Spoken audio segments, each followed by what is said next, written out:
Welcome to my page! Mga kaigan, makikita na natin dito mga kadigma.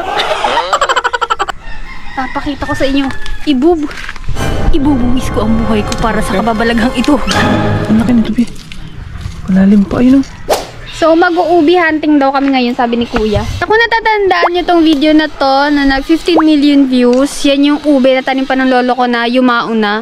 More than a decade na siyang wala. More than a decade na rin nakatanim yung mga ube na tinanim niya. So, ngayon, naglalabasan na sila.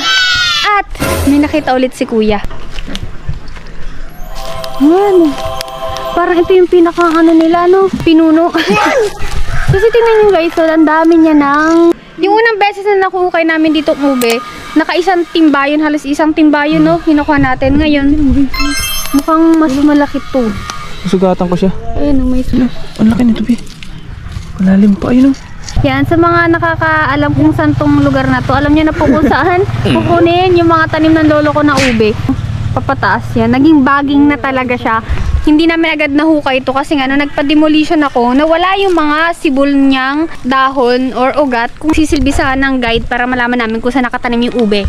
Hayok na hayok kaming kunin tong ube na to. Kasi ito yung klase ng ube na magandang klase talaga. Parang class A original, walang makakatalo. Ganay! Wow. Hindi na kailangan ng mga food color. Para kasi matingkad talaga guys. At saka, ang sarap-sarap. Ang sarap-sarap. Kuya Kim, ano po ang lagay ng weather natin dyan? Nakakatakot lang masukal. Kita niyo yan guys, yung parang mga naging baging na. Yan ay mga namatay na ano yun? Supi, ano? Sibol.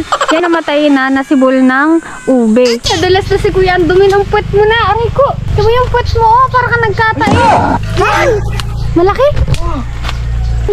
Uy, parang hindi na natin tulupa. Ayun o. Ay, oo nga, ayun o. Sabi ni Tanya, marami daw dito. Oh. Sa baba? Ayun pa, natungtungan mo. Ay, ito pa nga. Ang laki. Ano? Tayo, magtingting tayo. Kuya Kim, ba't baka mabaril tayo, Kuya Kim? Dami nga dito. Mga kaigan, makikita na natin dito mga kadigma. Papakita ko sa inyo, ibubuwis ko ang buhay ko para sa kababalaghang ito. So guys, ayan, hindi namin siya makuha kasi aalamin muna namin kung saan ko pa ng lupa namin. Baka makasuhan kami. Tara na Kuya Kim. Tatanong natin kay Mama. Yung puwet mo. Tara.